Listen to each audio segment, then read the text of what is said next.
remiss. That really was not my first job. My first job was at Fordham, and then Joe brought me down to George Washington. Gave me a great opportunity there, and Joe went on to Northwestern, and I took over as the head coach at George Washington. Okay. So after that, in 2012, I had to step back. My contract didn't get renewed. Gave me a chance to renew myself, get back with my. You kind of the people that are close to you kind of get lost in the shuffle when you are in that coaching world like I was.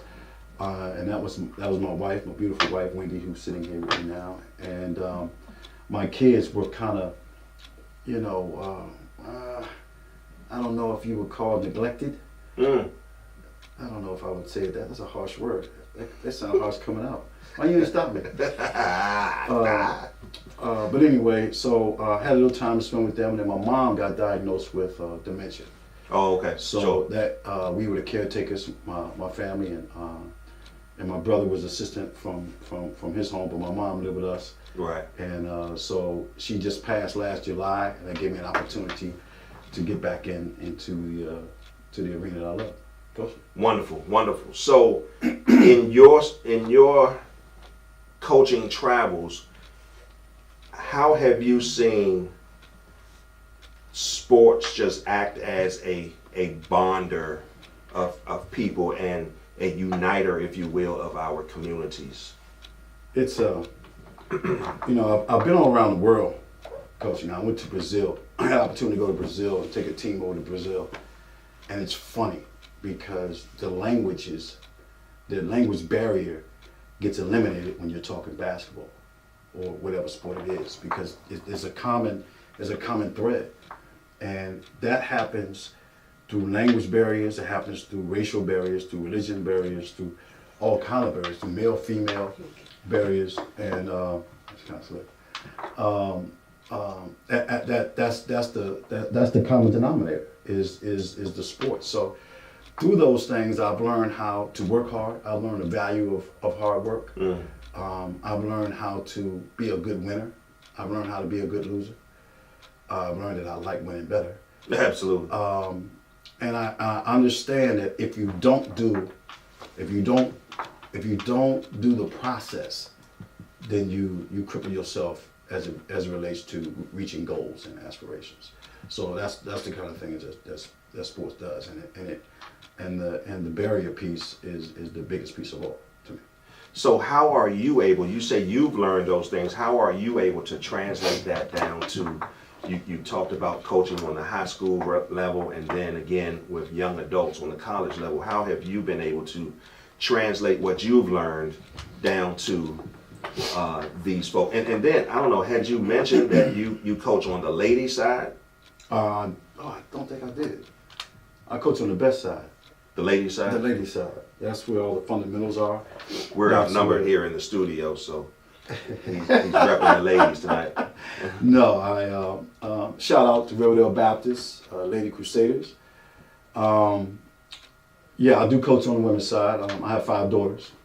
My oldest daughter was my point guard at Bishop McNamara High School. We had a team that was 12 deep, and 12 went Division I. Oh wow! So my daughter was the main cog in that. She went to Georgetown University and received her degree from there. So my main pitch is always about using the sport and not letting the sport use you. And then part of that is learning all the lessons that are to be learned in the sport. And one of those is getting along, being a good teammate. What that entails in being a good teammate. Sure. And what it entails in being a winner. Does that just necessarily mean what the score is at the end of the game, or does it mean how you play the game? You always hear that cliche, or it doesn't matter whether you win or lose. Okay, but let's win the right way. Play the right way. Give yourself a chance to win. And you develop those things that you're going to be in sport. You're going to be in life a lot longer than you will be in sport. I don't care how good you are. At a certain time, the air goes out the ball. Right. So the lessons that you learn can carry you on. So now when I know how to be a teammate, so I'm an entrepreneur now. my wife and I, we in separate fields right now, but we always work together, Right. and so I know how to get along with people, And sports does that. and sports has done that for me. I know how to help someone be their better self. You know, great players always make people around them better. I know how to do that. I know how to let you give you room so you can do your thing, and I still get mine in. What kind of person do you have to be, though, in order to receive that in playing in sports? Because I hear, as you know, and it's probably indicative just of the fact that people are going to be people, right? Because we have individuals in every industry that just don't represent the industry correctly, right? Absolutely. So even in sports, we hear of athletes, ex-athletes just going off and, we've heard some stories. Ray Caruth, for one, killing his pregnant fiance, and there are several other stories out there. But even athletes who have been at the highest levels and have just lost it all to bad decision making for whatever. What happened there? And obviously you can't speak to everything. Right, Actually, before you jump into that, I'm gonna try to take this call. It seems like we have a call coming in. Good evening, caller. You're on the air with Curtis. In the end, we win. How are you? Fantastic. My name is Greg. I'm friends with Mike and Curtis. NCAA referee. I just wanted to ask Mike a question. Sure. What's up, Greg? What's up? So here's the question. You don't have your referee jersey on right now, do you? You sure? I can't talk to you if you have that referee jersey on. Yeah, let me go change clothes. Here's the question for you, because it has happened to me before. Players using the N-word. Ooh. What do you do with that? Players using the N-word. What do you as the coach do with that? Well, let me ask you this, because you mentioned that you were a referee. When you hear that and the game is going on, how do you respond to that? I can't talk to you at that referee jersey. Yeah, let me go change clothes. Hey, Greg, do me a favor. Yeah. I don't know if it's on our end or yours, He's but listening to the program. can you turn down the volume on however you are listening to the show? Yeah, that was on my end. Yeah, can you turn that down for me? Because I hear the feedback. A little bit. Okay, so how as the referee do you respond to that when you hear that on the court or on the field? Well, as soon as I hear it, I address the coach and let the coach know what I heard, and I ask him or her to handle it, meaning take that player out the game. Okay. Is that something that falls in your spectrum of control and authority as a referee? Nothing in the rule book that talks about that, but for me, I just don't think it needs to be said. Right. Okay. Hey, Greg, I'm gonna do this, man, because there's still some feedback. If you don't mind, we're gonna allow Mike to answer that question. How does he deal with the N-word during the game? If you don't mind hanging up and listening to the response, I'll appreciate it. Okay, I'll get that. Nice talking to you, sir. Appreciate it. All right. It's that word is so loaded, and it's so commonly used in our society. I don't think it's a sport issue per se. I think because sports mirror life, I think it's a life issue, and I think that you can use sports, like I've used sports and everything else as a motivator. You can use sports in being able to manage the slip of tongue or the control of what you say and how you say it. Me myself, I've had to learn how to deal with, say, referees in a different way, in a different manner. I've had to be able to be excited and passionate about a sport I love. Anybody that's seen me coach, know I coach with passion. Right, sure. And I've had to learn how to control myself in that manner. So we can use that. Like Greg said, he goes to the coach, and I would most certainly allow for that. When he comes to me and says something like that to me, I would pull the player. And that doesn't end now. Now listen, if it's 10 seconds left and that's my best player, I need a bucket. I may pull the player over and say something in his ear. You know, I might pull him, but not sit in there. all respect of what's happening in the game, and if the time allows, I would surely pull a player and talk. Now I'm not gonna pull a player and sit the player forever. Let's control ourselves. Let's conduct ourselves in a way that's representative of not only yourself but of God, the university or the college or the high school that you're representing. Sure. And your parents, first and Sure. foremost. Sure. So that's one of the things we always talk about, is that you don't represent yourself, not just yourself, that who you represent is higher. This game is what you're doing is bigger than just yourself. Just you, sure. So we use that as a teachable moment. And that's actually a great question, because one of the things that I wanted to bring up was the fact that recently, the Winter Olympics, we had teams from around the world obviously converging on South Korea. And then it was introduced that the North Korean team was going to be, or the North Koreans were sending players down to team up with the South Koreans to play and represent South Korea, or represent Korea. Actually, I don't know, who did they represent, North or South Korea? I think they were one, right? Yeah, but they were playing together, which was a huge show of unity, coming together, because North Korea, South Korea had been at odds with each other for years for one reason or another. But then now here we are. Our topic tonight, sports, was that denominator that opened up the lines of communication. How do you feel about that? What other device or entity could be that powerful to supersede the bickering, the conflict that's been going on for years than sports? That gives you the power right there. So why is that? Why sports? What else could compete with sports on that level to make a showing like that? Is there anything? I mean, you would think it would be the church. Oh.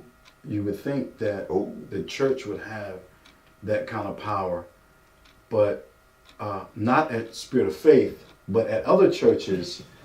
Shout out to Pastor Mike Pastor Didi.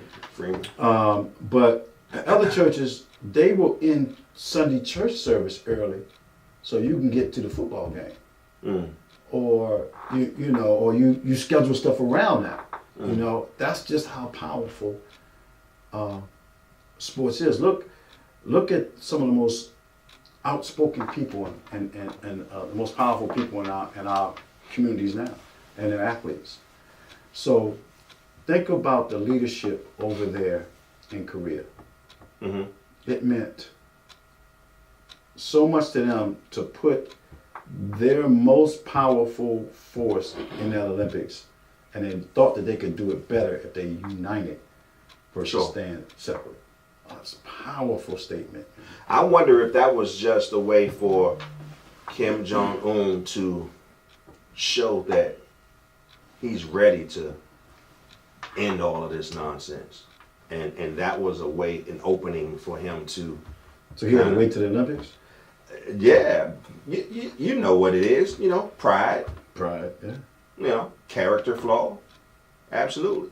So here's a subtle way of him saying, I'm done, I'm ready to talk, because shortly after, they sent a delegation. I think he went and met with the South Korean delegation, president, and now there's talks, and now there's supposedly talks between North Korea and the United States. So, well, what was the conduit? The conduit was sports. Right, and that's what I'm saying. So how can that be done? You know, here even. How do we get it right here in the United States to prevent another Charlottesville, Virginia? Listen, man. We have to utilize it for the power that it is. In every hood in the United States, across the races, in every hood in the United States, they've got a playground where crime and drugs and all that stuff has to cease once you come into that area. Think about it. There's back in the day, or even currently, athletes always had a pass. That's right. Always had a pass, and when you have an athlete killed in one of our communities, then it's a real big deal. It's an issue. A real big deal. They always had a pass. They always looked out for the Because special they wanted to see Right. somebody from the community make it big, so they protected him or her. Yeah, That's right. Think about the colleges. Think about the NCAA. Think about, who's paying all that money to go see a science competition. Who's going to see now the spelling bee is kind of big, but they don't do it on the college level. But who's filling arenas For debates. like Debate they are clubs, right. for basketball, for football? Football, you get $1 million a weekend. See, now you get ready to go. Now we're not going to have the time for all this. Now you get ready to go into a whole different area on whether or not athletes should get paid or not. But I follow what you're saying. But at least we're talking about the power. Right. And we're taught in church, you want to find out where somebody's heart is looking at checkbook. That's That's right. So with that being said, who's buying those tickets and what are they buying them for? And the biggest time, and it's a great time for us to have this discussion, is during the NCAA tournament. That's right. My wife is winning our family pool right now. She's lucky with it, but let me just say that. Lucky? A lot of her picks she got from me. Or just because the uniforms look nice. Yeah. yeah, I would say that too. But we're all into it. Right. We're all sitting around the TV. Oh, come on! And Michigan State, I picked Michigan State, and they lost.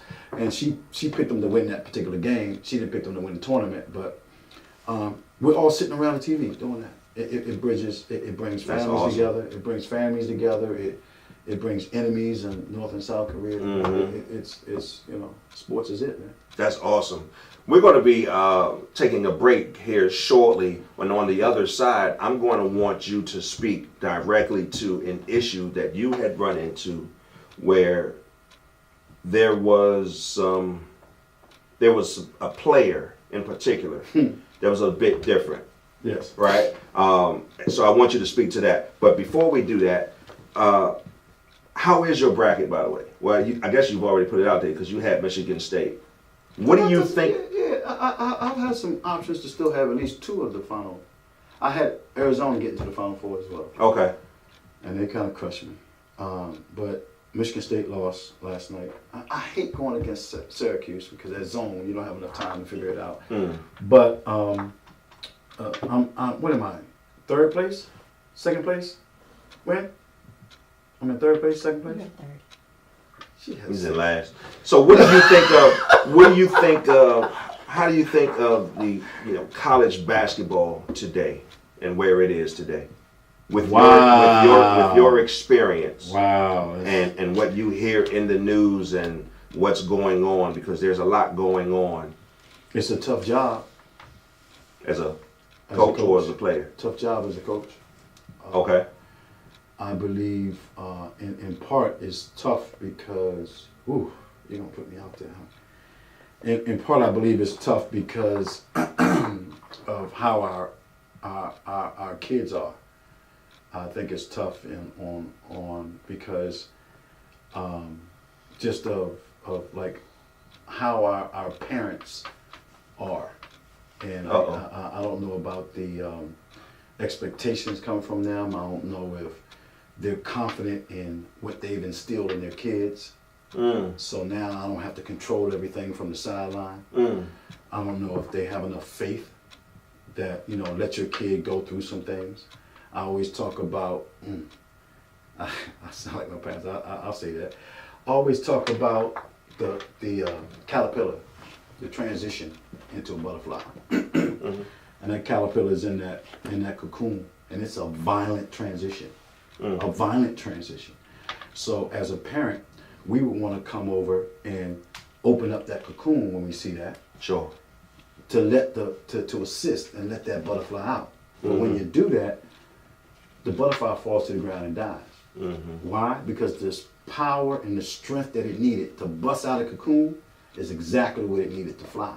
And sometimes as parents, we try to help our kids so much, we don't let them go through the things that would teach them lessons. That's good. And part of that is what coaches have to give them.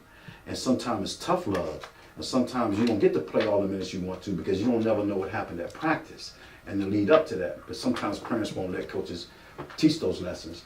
And I think that's what a major problem is. That's why you get all the transfers. That's why you get those kind of things. So you see that? I can imagine, because I am the parent of a college athlete. A very good one, by the way. Oh, thank you, man. Thank you. And it started when he was very young.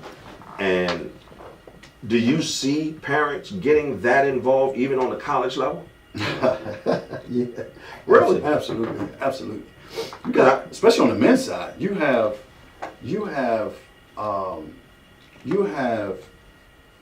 people going pro when they shouldn't. You have people, jumping out there thinking, and some of that's motivated by what they're hearing, the people that are in their ear. They're not trusting the process.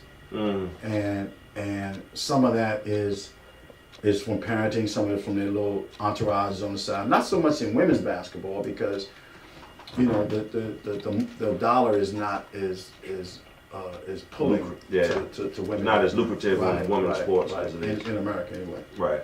Yeah. So you absolutely see that on the college side. Yeah. Wow. Yeah. And you see some delusional people doing that as well. Really?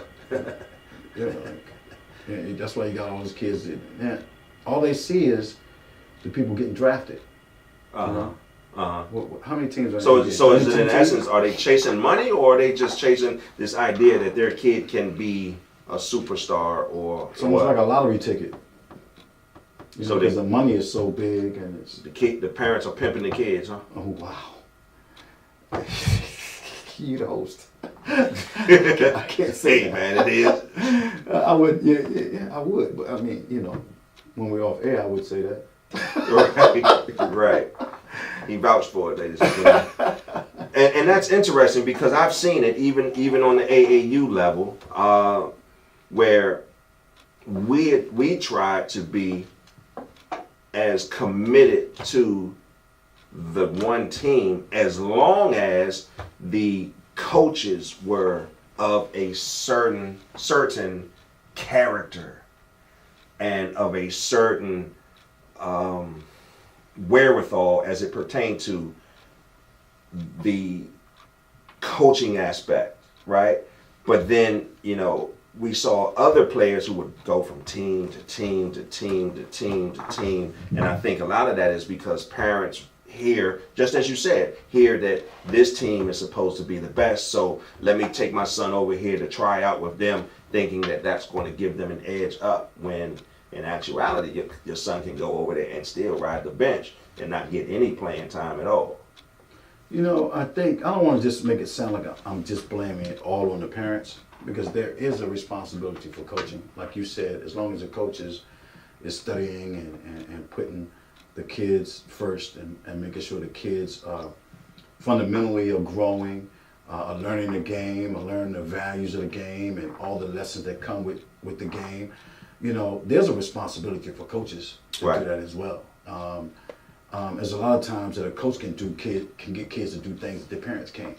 I don't know how many countless times I've had parents come to me and say, "Can you talk to so and so about this, because they won't listen to me." And then I make that a part of the conversation related to basketball or related to the sport, and then it ends up happening. So, but back to speak about AAU, it's funny to me that they do that, skipping around, thinking that one program can give you more than the other program. Yeah. Because the college coaches are going to find them. They come into the same tournament. Whether you play on, they think that if you play on the winning team, more college coaches are going to see you. Right. They coming to watch you play basketball. So Right. play it the right way. And that's the responsibility of coaches, is to play it the right way, to teach Sure. them the right way to play. And this is how you get to where you want to go. Right. Wow. So this is what we're going to do. I'd like to open up the phone lines. We're going to be taking a break here in the next minute. We're going to be taking a break now, rather. But I'd like to open up the phone lines to anyone who has any questions, comments, or concerns. The phone number to dial in is 240-719-2560. You'll be live, so do us a favor and turn down the device that you are watching the show on or listening to the show on. That way we don't get that feedback in the back. But we have an awesome opportunity to ask a Division I level coach as well as a high school winning successful coach live in the studio. If you have any questions, comments, or concern, I encourage you to call in 240-719-2560. This is In the End We Win with Curtis, and we will be right back. Thank you. Cool. Now, you know, the other thing we